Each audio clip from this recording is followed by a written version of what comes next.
How can the genes that are responsible for disease ജീനിന്റെ പ്രത്യേകത എന്ന് പറഞ്ഞാൽ അതിന് പ്രോട്ടീൻ 1990 തുടങ്ങിയ പ്രോജക്റ്റിന്റെ പേരാണ് ജങ്ക് ജീൻസ് എന്നാണ്. നമ്മൾ ഈ നോൺ ഫങ്ഷണൽ സെഗ്മെന്റ് വർക്ക് ചെയ്യാത്തൊരു ജീനെ നമുക്ക് വെച്ചിട്ട് ഒരു കാര്യം ഇതിനായിട്ടുള്ളൊരു എംപ്ലോയിയെ കൊണ്ടുവരുന്ന പോലെ തന്നെ ആരെങ്കിലും പാർട്ട് 1 കണ്ടിട്ടില്ലെങ്കിൽ അത് കണ്ടിട്ട് ഈ പാർട്ട് 2 കാണണം. ഓക്കെ, ഹലോ, എല്ലാവർക്കും സുഖമാണോ? നമ്മൾ കഴിഞ്ഞ ക്ലാസ്സിൽ പഠിച്ചതെല്ലാം നമുക്കൊന്ന് വേഗം ഒന്ന് റിവ്യൂ ചെയ്യാം, എന്നിട്ട് നമുക്ക് നെക്സ്റ്റ് ടോപ്പിക്കിലോട്ട് പോവാം. ഇത് പാർട്ട് 2 ആണ്. നമ്മൾ പഠിക്കുന്ന ചാപ്റ്റർ നമ്പർ 7 ആണ്, ജെനറ്റിക്സ് ഓഫ് ദ ഫ്യൂച്ചർ. അതിൻ്റെ സെക്കൻഡ് പാർട്ടാണ് നമ്മളിപ്പോൾ ചെയ്യുന്നത്. അപ്പോൾ ഫസ്റ്റ് പാർട്ട് നമ്മൾ എന്താ പഠിച്ചത്? നമ്മൾ കുറേ ന്യൂ ടേംസ് നമ്മൾ നോക്കി അല്ലേ. വി വെൻറ്റ് ത്രൂ കുറേ പുതിയ ടേംസ്, അതായത് ജെനറ്റിക് എൻജിനീയറിങ്, പ്ലാസ്മിഡ്, എഷ്രീഷ്യ കൊള്ളയെ നമ്മൾ പരിചയപ്പെട്ടു അല്ലേ. അതൊരു പുതിയ ബാക്ടീരിയമാണ്. ഓക്കെ, അപ്പം അവരെയൊക്കെ അതിനെക്കുറിച്ച് നമ്മൾ ബ്രീഫായിട്ട് പഠിച്ചു. എന്നിട്ട് നമ്മൾ എന്ത് ചെയ്തു? നമ്മൾ ജെനറ്റിക് എൻജിനീയറിങ് അതിൻ്റെ ഉപയോഗം, 2 ഡെഫിനിഷൻ നമ്മൾ പഠിച്ചു. ജെനറ്റിക് എൻജിനീയറിൻ്റെയും ബയോടെക്നോളജിയുടെയും ഡെഫിനിഷൻ നമ്മൾ പഠിച്ചു. പിന്നെ അത് കഴിഞ്ഞ് നമ്മൾ എന്താ ചെയ്യുക? നമ്മൾ അത്രയും ആയിക്കഴിഞ്ഞപ്പോൾ നമ്മൾ ഇൻസുലിൻ പ്രൊഡക്ഷൻ നമ്മൾ നോക്കി അല്ലേ. ഡീറ്റെയിൽ ആയിട്ട് നമ്മൾ ഇൻസുലിൻ എങ്ങനെയാണ് പ്രൊഡ്യൂസ് ചെയ്യുന്നത്, ഡയബറ്റിക് പേഷ്യൻസിന് വേണ്ടിയിട്ടുള്ള ഇൻസുലിൻ എങ്ങനെ നമ്മൾ ജെനറ്റിക് എൻജിനീയറിങ് യൂസ് ചെയ്ത് ആർട്ടിഫിഷ്യലി പ്രൊഡ്യൂസ് ചെയ്യുന്നത് നമ്മൾ കണ്ടു. ഇത്രയും ഭാഗം നമ്മൾ കഴിഞ്ഞ ക്ലാസ്സിൽ കംപ്ലീറ്റ് ചെയ്തു. ഇനി നമ്മൾ ഈ പാർട്ട് 2-ൽ നമ്മൾ നോക്കാൻ പോകുന്നത് ജീൻ തെറാപ്പി ആൻഡ് നമ്മുടെ ഹ്യൂമൻ ജീനോം പ്രോജക്റ്റ് ആണ്. ഓക്കെ, അപ്പോൾ ജീൻ തെറാപ്പിയും ഹ്യൂമൻ ജീനോം പ്രോജക്റ്റ് നോക്കുന്നതിന് മുമ്പ് ഞാനൊരു കാര്യം നിങ്ങൾ നോട്ട് ചെയ്യേണ്ടത്, തൊട്ട് മുമ്പത്തെ പാർട്ട് 1-ന്റെ ഡിസ്ക്രിപ്ഷൻ ബോക്സിൽ അതിൻ്റെ ലിങ്ക് ഇട്ടിട്ടുണ്ട്. ഓക്കെ, അപ്പോൾ നിങ്ങൾ ആരെങ്കിലും പാർട്ട് 1 കണ്ടിട്ടില്ലെങ്കിൽ അത് കണ്ടിട്ട് ഈ പാർട്ട് 2 കാണണം. ഓക്കെ, അപ്പോൾ നമുക്ക് ജീൻ തെറാപ്പിയിലോട്ട് പോവാം. ജീൻ തെറാപ്പി എന്താണ്? അതൊരു ജെനറ്റിക് എൻജിനീയറിംഗിൻ്റെ ഒരു ഭാഗമാണ്. ഓക്കെ, അപ്പം ബയോടെക്നോളജിയും ജെനറ്റിക് എൻജിനീയറിംഗും ജീൻ തെറാപ്പിയും ഒക്കെ ഡിഫറെൻറ്റ് ബ്രാഞ്ചസ് ആണ്. ഓക്കെ, അപ്പോൾ ജീൻ തെറാപ്പി എന്താ നമുക്ക് ഡെഫിനിഷൻ വൈസ് നമുക്ക് നോക്കാം. ഓക്കെ, ഇത് നിങ്ങളുടെ ഈ ഡെഫിനിഷൻ നിങ്ങളുടെ ടെക്സ്റ്റ് ബുക്കിലെ പേജ് നമ്പർ 116-ൽ കൊടുത്തിരിക്കുന്ന ഡെഫിനിഷനാണ്. ഓക്കെ, ജീൻ തെറാപ്പി എന്താണ്? A method of treatment in which the genes responsible for diseases are removed. അതായത് ഒരു ടൈപ്പ് ഓഫ് ട്രീറ്റ്മെൻ്റ് ആണ്. പലതരത്തിലുള്ള ട്രീറ്റ്മെൻറ്റ്സ് ഉണ്ടല്ലോ, ക്യാൻസറിനുള്ള ട്രീറ്റ്മെൻറ്റ് ഉണ്ട്, അങ്ങനെ ഇതൊരു തരം ട്രീറ്റ്മെൻ്റ് ആണ്. ഓക്കെ, ഒരു തെറാപ്പിയാണ്. തെറാപ്പി എന്ന് കാണുമ്പോൾ തന്നെ നമുക്കറിയാമല്ലോ അതൊരു തരം ട്രീറ്റ്മെൻ്റ് ആണ്. ഇൻ വിച്ച് എന്താ നമ്മൾ ആ ട്രീറ്റ്മെൻറ്റ് ചെയ്യുന്നത്? In which the genes responsible for diseases, അതായത് ഒരു രോഗത്തിന്, ഒരു പർട്ടിക്കുലർ ഏതെങ്കിലും ഒരു തരം ഡിസീസിന് കാരണക്കാരനായിട്ടുള്ള ഒരു ജീനിനെ നമ്മൾ റിമൂവ് ചെയ്യുവാണ്. Okay, so the genes responsible for diseases are removed. Okay, and the functional and normal genes are inserted. വളരെ സിമ്പിൾ ഡെഫിനിഷൻ, ശ്രദ്ധിച്ച് കേട്ടാൽ നിങ്ങൾക്ക് മനസ്സിലാവുന്നതേ ഉള്ളൂ. The genes responsible for diseases are removed. നമുക്ക് വേണ്ടാത്ത ഡിസീസ് കോസിങ് ആയിട്ടുള്ള ജീൻസിനെ നമ്മൾ റിമൂവ് ചെയ്യുന്നു. എന്നിട്ട് നമ്മുടെ ഫങ്ഷണൽ ആൻഡ് നോർമൽ ആയിട്ടുള്ള ജീൻസ് നമ്മൾ ഇൻസേർട്ട് ചെയ്യുന്നു. ഓക്കെ, ഒരു റിപ്ലേസ്മെൻ്റ് ആയിട്ട് കൊണ്ടുവരുന്നു. അതാണ് ജീൻ തെറാപ്പി. അതാണ് ജീൻ തെറാപ്പിയിൽ മെയിനായിട്ട് നടക്കുന്നത്. ഓക്കെ, അപ്പോൾ ഈ ജീൻ തെറാപ്പി എന്ന് പറയുന്നത് ഒരു ഒത്തിരിയേറെ ജെനറ്റിക് ഡിസീസസിൽ ട്രീറ്റ്മെൻറ്റിൽ ഇമ്പോർട്ടൻ്റ് ആയിട്ട് നമുക്കൊരു ബെനിഫിറ്റ് ആയിട്ട് വന്നതാണ്. ഓക്കെ, ഒത്തിരി ജെനറ്റിക് ഡിസീസസ്, അതായത് പലതരത്തിലുള്ള ഡിസീസസ് ഉണ്ടാവാം അല്ലേ. ഇപ്പോൾ നമുക്കൊരു കഫ് അല്ലെങ്കിൽ ഒരു കോൾഡ് വരുവാണെങ്കിൽ അതൊരു ജെനറ്റിക് ഡിസീസ് അല്ല. പക്ഷേ ഡൗൺ സിൻഡ്രോം അല്ലേ, അതൊരു ജെനറ്റിക് ഡിസീസാണ്. ഓക്കെ, അത് ജീൻസിലാണ് അതിൻ്റെ കോസ് ഉള്ളത്. അതിൻ്റെ കാരണം എന്തുകൊണ്ടാണ്? ജീൻസിലുള്ളൊരു ഒരു ചേഞ്ച് കാരണമാണ്. ഓക്കെ, അപ്പോൾ ആ ജെനറ്റിക് ഡിസീസിനെ നമുക്ക് കറക്റ്റ് ചെയ്യണമെങ്കിലും അതുപോലത്തെ ജെനറ്റിക് ലെവലിലുള്ള ഡിസീസസിനെ ക്യൂർ ചെയ്യാൻ വേണ്ടിയിട്ട് ഒത്തിരി ഇമ്പോർട്ടൻ്റ് ആണ് എന്ത്? Gene therapy. ഒന്നുകൂടെ പറഞ്ഞുതരാം, gene therapy involves. Okay, gene therapy എന്താ നമ്മൾ ചെയ്യുന്നത്? മെത്തേഡ് ഓഫ് ട്രീറ്റ്മെൻ്റ് ആണ്. വേറെ എന്താ നമ്മൾ ചെയ്യുന്നത്? Genes responsible for diseases are removed. നമുക്ക് വേണ്ടാത്ത disease causing genes are removed. And നമ്മൾ എന്താ ചെയ്യുന്നത്? Functional and normal. ഫങ്ഷണൽ എന്ന് പറഞ്ഞാൽ നമുക്ക് വർക്ക് ചെയ്യാത്തൊരു ജീനെ നമുക്ക് വെച്ചിട്ട് ഒരു കാര്യമില്ല അല്ലേ. നമുക്ക് വർക്കിംഗ് ആയിട്ടുള്ള അല്ലേ, ഫങ്ഷണൽ ആൻഡ് നല്ല സ്മാർട്ട് ആയിട്ടുള്ളൊരു ജീനെ നമുക്ക് വേണ്ടത്. ഓക്കെ, ഇപ്പം നമ്മളൊരു കമ്പനിയിൽ ഒട്ടും നന്നായിട്ട് വർക്ക് ചെയ്യാത്ത ഒരു ഡിസീസ് കോസിങ് ജീൻ അതുപോലെ ഒരാളുണ്ടാകാം. ആ ആളെ നമ്മൾ ടെർമിനേറ്റ് ചെയ്ത് വിടുന്നു, റിമൂവ് ചെയ്യുന്നു കമ്പനിയിൽ നിന്ന്. നന്നായിട്ട് വർക്ക് ചെയ്യുന്നത്, കുറച്ചൊരു സ്മാർട്ട് ആൻഡ് ഗുഡ് ലുക്കിംഗ് നല്ല മിടുക്കനായിട്ടുള്ളൊരു എംപ്ലോയിയെ കൊണ്ടുവരുന്ന പോലെ തന്നെ നമ്മളൊരു ഫങ്ഷണൽ ആൻഡ് നോർമൽ ജീനിനെ നമ്മൾ ഇൻസേർട്ട് ചെയ്യുന്നു. എന്തുകൊണ്ട്? നമ്മുടെ ബെനിഫിറ്റിന് വേണ്ടി നമ്മൾ ചെയ്യുന്നത് അല്ലേ. അപ്പം ഈ ഒരു മെത്തേഡ് വെച്ച്, ജീൻ തെറാപ്പി വെച്ച് നമുക്ക് എന്താ കിട്ടിയത്? ഒത്തിരിയേറെ ജെനറ്റിക് ലെവലിലുള്ള ഡിസീസസ്. ഫോർ എക്സാമ്പിൾ ഞാൻ പറഞ്ഞത് ഡൗൺ സിൻഡ്രോം അല്ലേ. ഡൗൺ സിൻഡ്രോം പോലത്തെ ഒരു ഡിസീസസ് നമുക്ക് കൺട്രോൾ ചെയ്യാൻ പറ്റുന്നുണ്ട്. ഓക്കെ, ഈ ഡിസീസ് കോസ് ചെയ്യുന്ന ജീൻസ്, ആ പെർട്ടിക്കുലർ ജീൻസിനെ, ആ തരത്തിലുള്ള ജീൻസിനെ നമ്മൾ എങ്ങനെയാണ് ഐഡൻറ്റിഫൈ ചെയ്യുന്നത്? ഞാൻ പറഞ്ഞല്ലോ നമുക്കത് ആ ജീൻസിനെ റിമൂവ് ചെയ്യണം. റിമൂവ് ചെയ്യണം, നമുക്ക് ആദ്യം ആ സാധനത്തിനെ കണ്ടുപിടിക്കണ്ടേ, അതിൻ്റെ ലൊക്കേഷൻ എവിടെയാണെന്ന് അറിയണം. നമുക്ക് ഇത്രയും DNA ഉണ്ട്, ഇത്രയും ജനറ്റിക് മെറ്റീരിയൽ ഉണ്ട്, അതിനകത്തും നമ്മൾ എങ്ങനെയാണ് നമ്മുടെ ആ ഒരു ഡിസീസ് കോസിങ് ജീനിനെ കണ്ടുപിടിക്കുന്നത് എന്ന് നമുക്ക് മനസ്സിലാക്കണം അല്ലേ. We need to understand that. Okay, അപ്പോൾ നമ്മുടെ ടെക്സ്റ്റ് ബുക്കിനകത്ത് 117 മിടുക്കി ഒരു കുട്ടിയുണ്ട്, താര. അവളുടെ ഡൗട്ട് അതാ, how can the genes that are responsible for diseases B identified? അവരുടെ ലൊക്കേഷൻ നമുക്ക് എങ്ങനെ കണ്ടുപിടിക്കാൻ പറ്റും? നമുക്ക് എങ്ങനെ അറിയാം അത് ഡിസീസ് കോസിങ് ആണോ അല്ലയോ എന്ന്? അപ്പോൾ അതാ അവളുടെ ചോദ്യം. ഓക്കെ, അതിനുള്ള ആൻസർ ആയിട്ടാണ് 1990, ഇൻ ദ ഇയർ 1990, ഞാനിവിടെ എഴുതാതെ 1990 ഒരു പ്രോജക്റ്റ് തുടങ്ങി. ഓക്കെ, 1990 തുടങ്ങിയ ആ പ്രോജക്റ്റിന്റെ പേരാണ് എന്ത്? Human genome project. ഓക്കെ, അപ്പോൾ അടുത്ത നമ്മുടെ ടോപ്പിക് ഏതാ? Human genome project. അതിൻ്റെ എന്ത് ക്വസ്റ്റ്യൻ ആൻസർ ആയിട്ട് അത് വന്നത്? നമുക്ക് ഇത്രയും ലോങ് DNA ഉണ്ട് അല്ലേ, ആ DNAക്കകത്ത് നമ്മുടെ ഡിസീസ് കോസിങ് റിമൂവ് ചെയ്യേണ്ട ആ ജീനിനെ നമുക്ക് കണ്ടുപിടിക്കണം. എന്നിട്ട് ആ പ്ലേസിൽ നമുക്ക് മിടുക്കനായിട്ടുള്ള പുതിയ ജീനിനെ കൊണ്ട് വെക്കണം അല്ലേ. അപ്പോൾ അതിനുള്ള ആ ലൊക്കേഷൻ ഐഡൻറ്റിഫൈ ചെയ്യാൻ, ആ ജീനിനെ ഐഡൻറ്റിഫൈ ചെയ്യാനായിട്ടാണ് ആ ഒരു വലിയ ക്വസ്റ്റ്യൻ മാർക്കിൻ്റെ ആൻസർ ആയിട്ടാണ് ഹ്യൂമൻ ജീനോം പ്രോജക്റ്റ് വന്നത്. ഓക്കെ, ഇനി നമ്മൾ നോക്കാൻ പോകുന്നത് ഹ്യൂമൻ ജീനോം പ്രോജക്റ്റിനെ പറ്റിയാണ്. ഓക്കെ, ഹ്യൂമൻ ജീനോം പ്രോജക്റ്റ് എന്ന് പറയുന്നത് നമ്മുടെ സയൻസ് ഒത്തിരി പ്രോഗ്രസ് ചെയ്ത് കഴിഞ്ഞപ്പം വന്ന ഒരു പ്രോജക്റ്റാണ്. ഓക്കെ, 13 years നീണ്ടു നിന്നൊരു പ്രോജക്റ്റാണ്. ഇതിൻ്റെ എയിം എന്ന് പറയുന്നത് ടു കൺട്രോൾ ജനറ്റിക് ഡിസീസസ് ആയിരുന്നു. ഓക്കെ, ഒത്തിരി ജനറ്റിക് ഡിസീസസിൻ്റെ സൊല്യൂഷൻ കണ്ടുപിടിക്കാൻ വേണ്ടി. നേരത്തെ താരയുടെ ഡൗട്ട് എന്തായിരുന്നു? നമ്മുടെ പേജ് നമ്പർ 117 താരയുടെ ഡൗട്ട് എന്തായിരുന്നു? താരയുടെ ഡൗട്ട് ഇത്രയും ജനറ്റിക് മെറ്റീരിയൽ, ഇത്രയും DNA ഉള്ളതിനകത്തുനിന്ന് നമുക്ക് ജീൻ തെറാപ്പിയിൽ നമ്മൾ എന്താ ചെയ്യുന്നത്? നമ്മൾ ഡിസീസ് കോസിങ് ജീനെ നമ്മൾ റിമൂവ് ചെയ്യുന്നു അല്ലേ. എന്നിട്ട് നല്ല ജീനിനെ, മിടുക്കനായിട്ടുള്ള സ്മാർട്ടായിട്ടുള്ള ഫങ്ഷണൽ ആൻഡ് നോർമൽ ജീനിനെ നമ്മൾ ഇൻസേർട്ട് ചെയ്യുന്നു. ഇതാണ് ജീൻ തെറാപ്പി അല്ലേ. അപ്പോൾ ജീൻ തെറാപ്പി തുടങ്ങുന്നതിന് മുമ്പ് നമുക്ക് കണ്ടുപിടിക്കണം ഏത് ജീനാണ് ഡിസീസ് കോസ് ചെയ്യുന്നത്, അതിൻ്റെ ലൊക്കേഷൻ നമുക്ക് അറിയണം. അതറിയാനായിട്ടാണ് ഈ ഹ്യൂമൻ ജീനോം പ്രോജക്റ്റ് എന്ന് പറയുന്ന പ്രോജക്റ്റ് പൊങ്ങി വന്നത്. ഓക്കെ, അപ്പോൾ അതിൻ്റെ എയിം എന്ന് പറയുന്നത്, പേർപ്പസ് എന്ന് പറയുന്നത് രണ്ടെണ്ണമാണ്. ഓക്കെ, ഈ 2 പോയിന്റ്സ് ആണ് നിങ്ങളുടെ ടെക്സ്റ്റ് ബുക്കിൽ കൊടുത്തിരിക്കുന്നത്. Okay, control genetic diseases. Okay, controlling genetic diseases, അവർക്കൊരു സൊല്യൂഷൻ ഉണ്ടാക്കുക. ഓക്കെ, ആൻഡ് ടു ഐഡന്റിഫൈ, ആ സൊല്യൂഷൻ എങ്ങനെ ഉണ്ടാവുക? ഫസ്റ്റ് സ്റ്റെപ്പ്, ജീൻ തെറാപ്പിക്ക് തൊട്ട് മുമ്പത്തെ സ്റ്റെപ്പ് എന്ന് പറയുന്നത് identifying the exact gene that is responsible for the disease. മനസ്സിലായോ? ഓക്കെ, അപ്പോൾ ആ ജീൻ റെസ്പോൺസിബിൾ നമ്മൾ കണ്ടുപിടിച്ച് കഴിഞ്ഞാൽ നമുക്ക് അതിനെ റിമൂവ് ചെയ്യാം. നമുക്ക് ഫങ്ഷണൽ ആൻഡ് നോർമൽ ആയിട്ടുള്ളൊരു സ്മാർട്ട് ജീനിനെ നമുക്ക് ഇൻസേർട്ട് ചെയ്യാൻ പറ്റും. മനസ്സിലായോ? അപ്പം ഹ്യൂമൻ ജീനോം പ്രോജക്റ്റിന്റെ എയിം അതായിരുന്നു. ഓക്കെ, എയിം അതിപ്പോൾ നമുക്ക് മനസ്സിലായല്ലോ. ഇതാണ് പേർപ്പസ്. ഈ 2 പോയിന്റ്സ് ആണ് നമുക്ക് അതിന്റെ ഹ്യൂമൻ ജീനോം പ്രോജക്റ്റിന്റെ പേർപ്പസ് വരുന്നത്. ഇനി ഹ്യൂമൻ ജീനോം പ്രോജക്റ്റ് എന്നാണ് തുടങ്ങിയത്? In the year 1990. Okay, 1990 to 2003 ലോകമെമ്പാടുള്ള ഒത്തിരി ലാബ്സിൽ നടന്ന എക്സ്പെരിമെന്റ്സിന്റെ ഒത്തിരി എക്സ്പെരിമെന്റ്സ് നടന്നു ടിൽ 2003.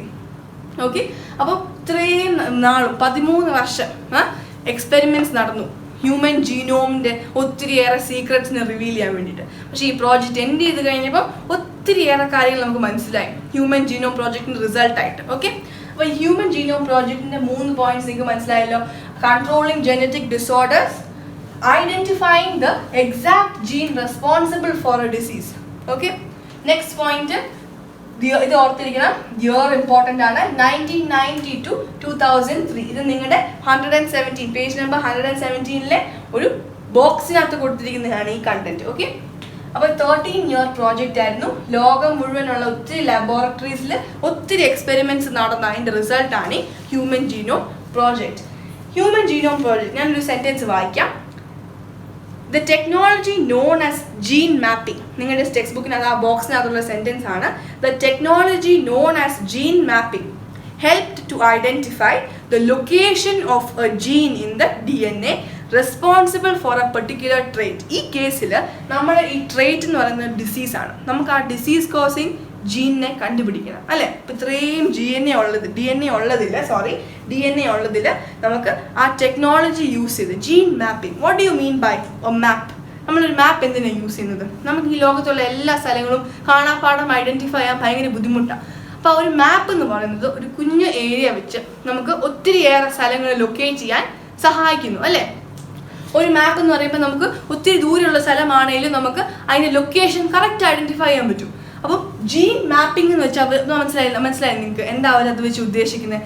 ഒരു ജീൻ, ഒരു ഡിസീസ് കോസിങ് ജീൻ അല്ലെങ്കിൽ ഏതൊരു പെർട്ടിക്കുലർ ട്രീറ്റിന് റെസ്പോൺസിബിൾ ആയിട്ടുള്ളൊരു ജീനിനെ നമുക്ക് മാപ്പ് ചെയ്യാൻ, ഐഡൻറ്റിഫൈ ചെയ്യാൻ, എക്സാക്ട് ലൊക്കേഷൻ കണ്ടുപിടിക്കാനായിട്ട് ജീൻ മാപ്പിംഗ് അതൊരു തരം ടെക്നോളജിയാണ്. ഓക്കെ, അപ്പം it helping to identify the exact specific location of a gene in the whole DNA. മനസ്സിലായോ? Okay, now the complete genetic material present in an organism is called its genome. ഞാൻ നേരത്തെ നമ്മുടെ new terms ഞാൻ പറഞ്ഞായിരുന്നു.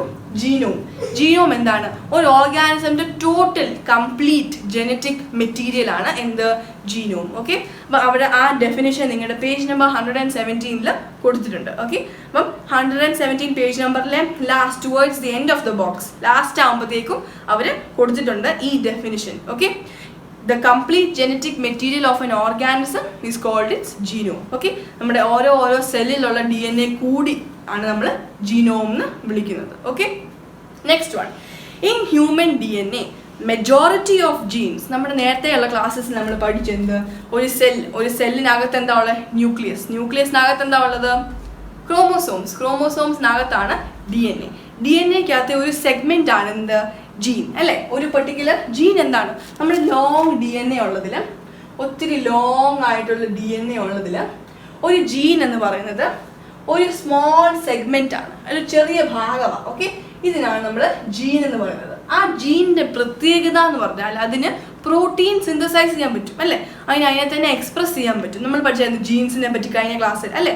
അപ്പോൾ ആ ജീനിന് protein synthesise ചെയ്യാൻ പറ്റുന്നുണ്ട്. ഹൗ ജീൻസ് വർക്ക് ചെയ്യാൻ നമ്മൾ പഠിച്ചു അല്ലേ.